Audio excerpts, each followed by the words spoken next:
Welcome to the Startup Entrepreneur Readiness Program. I'm Maggie Sailing. I'm the Chief of Operations and one of the teachers for Startup NV. Today we're going to talk about customer discovery. This is a workshop type of course, so find your working materials on Disco and you can follow along. Customer discovery is one of the first things that you should be doing before you spend any money on building a prototype or building your product. Paul Graham, who's the co-founder of Y Combinator, has a mantra for all of their startups, and that is to build something that people want. You want to build something that people want so that you will have sales and are able to stay in business. Customer discovery is job number one. You should be doing customer discovery as soon as you have the idea for whatever your startup is going to produce, whether it's a service or a product. So customer discovery is job one. Job two is executing on discovery. Well, how do we go about doing this? This is the normal process for company development and iteration. First, you're going to have an idea. That's called ideating. And usually you're going to be solving a pain point that you have experienced, and you think that other people are experiencing it too. Then you're going to design, then produce, market and sell your product or service, and then iterate. You're going to continue to do this over and over again. Customer discovery comes in between the ideation phase and the design phase. If you don't go out and do customer discovery between those two, you will often build something that people don't want, something that you do want, but other people are not willing to pay for. So customer discovery is very important to figure out who's going to buy your product, will they buy your product, what will they pay for your product. And with those pieces of information, you can proceed to designing your product. Let's take an example. In the mid-90s, Jeff Hawkins, who was an innovator and an engineer, thought that he would like to have something in his pocket where he could keep track of his appointments and his to-dos. And he wanted to see if he would actually use it. So he created this little cardboard product, put it in his pocket. He used a wooden dowel to be his stylus. And then for about 2 weeks, he walked around with this in his pocket, doing the normal things that he did every day, but taking it out of his pocket anytime somebody had a request, something that he had to remember to do, or if they were trying to set an appointment with him. So after a time, he decided that he would use it, and then it would be convenient. So he went about building this prototype and went and showed it to other people as well, to see if they would possibly use it. It was kind of a new concept of trying to keep something at your fingertips where you could record your appointments and your to-dos. And he thought that he might have something. So he went about developing it, and the picture that you see in the center is what became known as the Palm Pilot. And Palm Pilot was eventually sold to another company. And this was in 1996. And if you recall, the iPhone came out in 2007. So this was really one of the precursors to being able to have something in your hand that would help you to keep track of what you were doing. This was 11 years before the iPhone came out. So customer validation is a two-part process. First, after you have your idea, you're going to go and talk to potential customers. And then you'll go back and show what resulted from the discussions that you've had with potential customers. You're going to then test the solution. So here is the process we're going to follow. You need to be able to describe the problem in 2 or 3 sentences. And it'll go something like this. Did you ever notice that when you do this, this happens? Then you're going to start asking your open-ended questions. It's really important that you try to ask questions that are not leading, that they don't lead you to an answer, So that means that it gives the person who's receiving the question the opportunity to talk more about the problem or situation and not give just yes or no answers. So here is the very long list of customer discovery questions that we start with. Here in Las Vegas, we recommend that people go up to Fremont Street. You get a very broad cross-section of people there. A lot of them are visitors, and a lot of them are locals who are just out for fun for that day. Saturday is a really good day to do it because you're getting a lot of tourists all during the day, but you also do run into local people.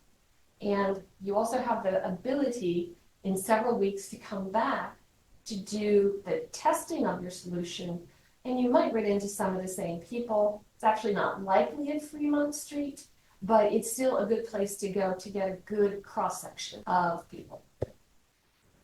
The first question we're going to start asking after we describe that problem very succinctly is, have you experienced this situation? And notice that before I was referring to it as a problem, but it's not a problem, it's a situation. Craft our words so that we're talking about a situation rather than a problem. And you're going to ask, is this a problem for you? Do you experience this situation? If you do, where, when, and how often do you experience this situation? And you should be there with your clipboard, having all your questions written out so that you don't flub them. And you're able to take notes on what they say. And the next question is, how are you currently dealing with the situation? And how interested are you in an easier solution on a scale of 1 to 10? In this way, you'll be able to determine whether it's a serious problem, a gushing artery sort of problem, or if it's a paper cut problem, one that's just annoying but does not require a lot of attention. It may be very important to you, maybe a 10 for you, which is what prompted you to start talking about creating a business around it. But for other people, it may not be so important. So the scale of 1 to 10 gives you an idea of whether they're going to be willing to pay for it or not, and how annoying it is. If it happens on a recurring basis, it happens every day, it happens multiple times per day, then maybe they will be willing to take steps to correct it. So how are you dealing with the situation right now is important, because they may be ignoring it, or they may be just putting a Band-Aid on it. They may have some easy and inexpensive way with a household product that is currently available to deal with the situation, and they don't need to spend money on a different solution. On to question 7. How many others do you know that experience this situation? Now, this question can help you discover other customers, other customer personas that maybe you didn't think about that might be experiencing this situation. How long should you have to wait for the solution to work? This one is very important for the amount of price that you can charge, because if you can fix it really quickly, then you may be able to charge more for it if it's a lasting solution. Some situations are temporary fixes because the situation is going to recur. For example, I color my hair, and my hair grows, and then I need to color it again. So how much am I willing to spend to deal with this situation, and how often do I have to do it? When you're learning a piece of software, how long are you willing to invest in learning the software before you can master it to solve this problem? The whole thing may not be worth it. So question 9 is, how much time are you willing to invest in learning the solution? So we didn't used to have cell phones, right? We didn't used to have all these apps on our phones.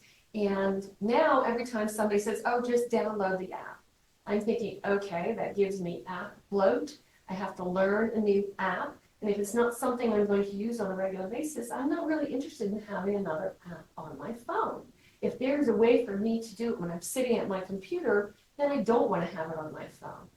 So these are the kinds of questions that you have to frame so that you can figure out really what they're willing to do for this solution. Willing to do in terms of learning it, installing it, and paying for it. Question 10, are you willing to pay for a better solution? How much would a faster, better solution be worth to you? This is key. You absolutely have to get an idea of what they think the problem is worth to solve it. In the end, your product or service may have so many features that they're willing to pay more for it, but to really just deal with the crux of the problem, how much are you willing to pay for a better solution? You may already know, you may have done some pricing for the components that go into your product or service. You may know that it's going to cost $10 to make the product, and if they're starting off in the $2 or $3 range for what they're willing to pay for the solution, you may have to move on to your next idea. That is a huge gap between $3 and $10. And adding on features is not necessarily going to get you to where they're willing to pay the more than $10 so that you make a profit on this product or service. If it's a one-time solution, how often are you willing to pay for it? And that's why I brought up the hair coloring problem. It's something that does recur. It doesn't recur all that often, and so I'm willing to do it on a regular basis. But if it cost me $150 each time, I probably wouldn't do it at a salon. So here's an exercise. It's part of the documentation that you have there. The documentation is laid out in such a way that the example question is there, and now you can craft your discovery questions for your particular service or product. You should take about 30 minutes to do it. What do we have there? 10 questions. You can probably use some that are there already, but you may need to customize them if you already have in your mind what the product or service is that you're going to be offering. Again, try not to make those questions too leading. Try to make them very open-ended, and you may come up with some other questions that are just as appropriate to ask.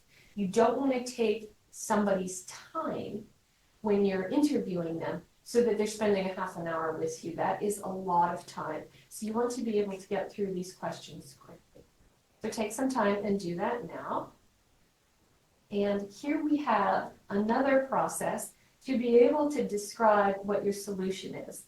So after we go out and ask these customer discovery questions, they need to be people that you don't know, that are not related to you.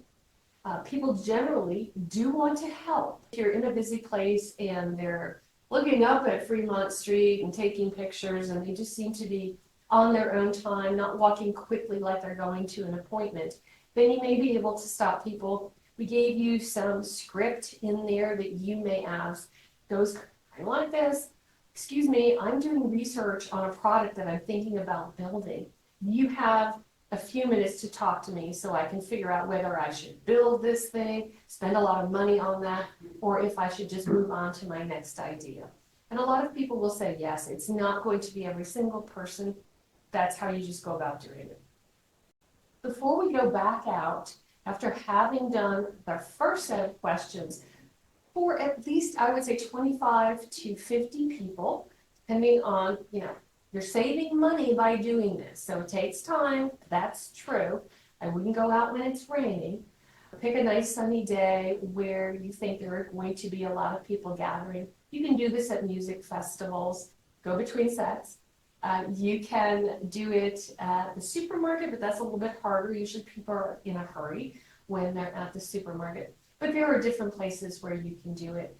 I wouldn't do it at your local church because those people do know you. If you're part of a community like that, they're going to give the answers to you that they think you want to hear. So it's really much better to go to complete strangers and ask them. Car shows are a good place to do that. I'm trying to think of other places. Maybe over at Meow Wolf when people are sitting down and eating, meaning they've already experienced stuff and now they're just taking a break. That's a good time to talk to people. Now, when we go back for the testing of the solution, one of the first things you want to do is to be able to describe your solution, whether it's a product or a service, in a very short way. This product does this thing to solve this situation. So this is the basics of a value proposition. This product or service does this to solve this problem. Now we're going to go out and test the solution. So we have to find, hopefully, about the same number of people that we asked the discovery questions of, and bring a new clipboard with these new questions on it. And if you have the ability to make a prototype, then bring that with you. And it doesn't have to be fancy.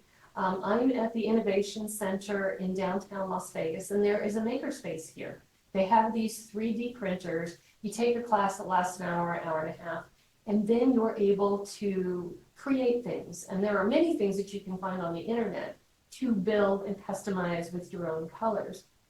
But you could bring your own design and create a little plastic prototype that will give people an idea of something to hold in their hand to understand how your solution is going to work. So if you're making a prototype, bring that with you, bring your clipboards, and then first use that last little exercise that we did, which was to craft a value proposition. This product does this to solve this situation. So you want to work on that, and that will take honing, that will take time. As you actually build your product or service, it's going to evolve, and so that value proposition should also evolve.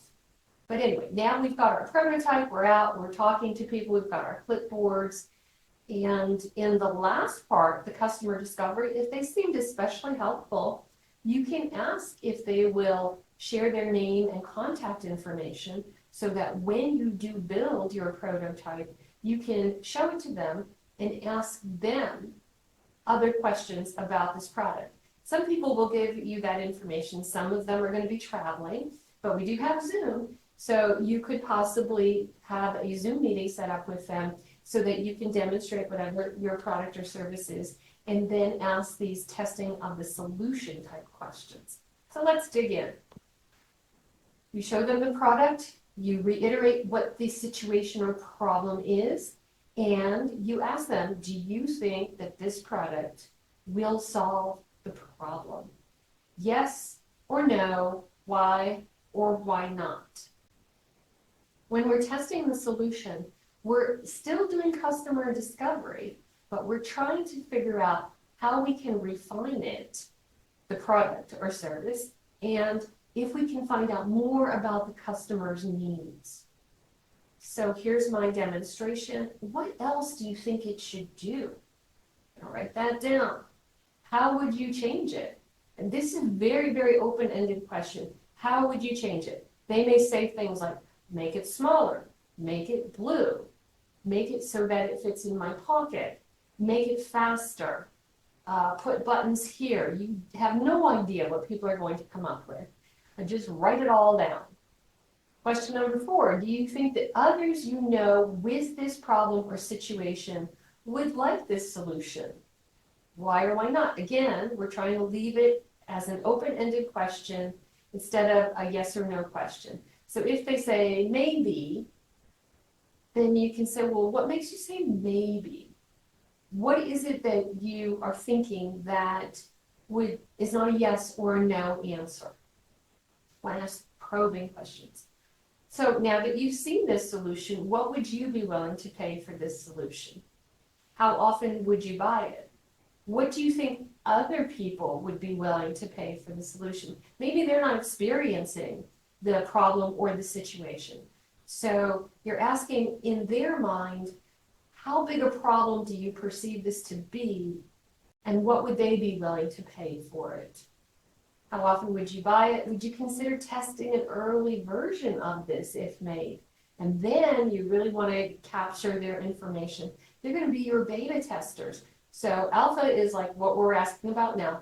Beta is, okay, we've got an early prototype and we are deploying it for people to use. Not everybody, not the whole world, just the people that we know are going to use it, number 1, use it frequently, and be willing to give us feedback on the friction that they experience in using this product and ideas on how to solve them. So if this is not the solution for you, do you think it solves the problem for anyone else? Who are they? You're really asking people to be creative, and they may think about people in a different part of the world or people that are in a specific industry. You have no idea what people will come up with. And so that's why it's important to ask these questions that get them putting their thinking caps on and helping you to do customer discovery. And then one of the last questions you can ask them is, where would you expect to be able to find this product to purchase it? And it may be a software solution, so they would be expecting it at work, and then they would be expecting a salesperson to be coming to their department manager, or they may expect to be able to buy it in the Five and Dime across the street there in Fremont Street, or they may say Target, or they may say REI. By asking them where you expect them to be able to purchase it, they're giving you more information about who they think the customer is. Somebody who goes to REI is an outdoor person. So maybe your product is perfect for that. Maybe they think it should be at Walmart in the sporting goods department. So if they say Walmart, you do want to ask some more questions. In Walmart, where would you find it? So of course, now the idea is for you to craft your own testing of the solution questions. Again, there's space. They're all the questions that I just covered, and now you can add in more questions and customize them for your solution.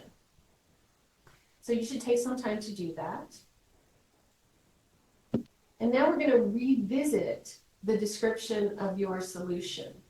So now that you know how you're solving the problem and the benefit to your customers, you can craft or recraft or code that value proposition. This does this to solve that. When you're talking with people, you want to note the way that they describe the problem.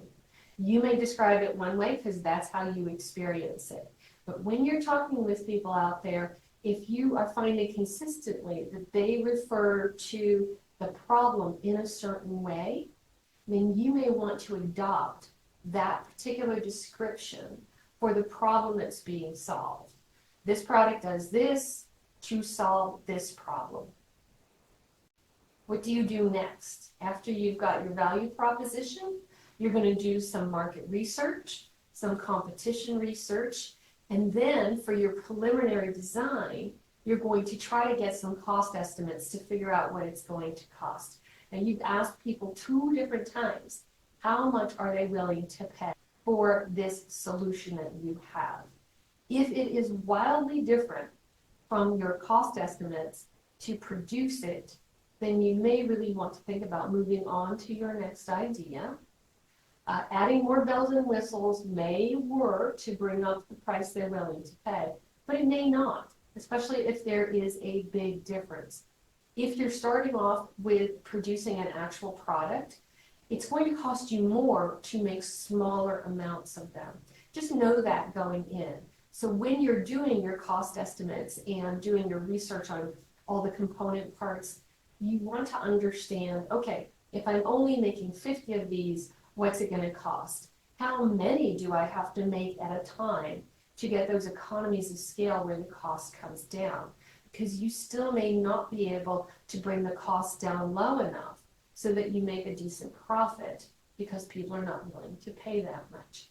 So please do your research, and before you start spending any money on formal design, formal plans, please do your research to figure out what it's going to cost to produce your product or service, and make sure that there is a good amount of distance between what people that you talk to were willing to pay and what it's going to cost you to actually make it.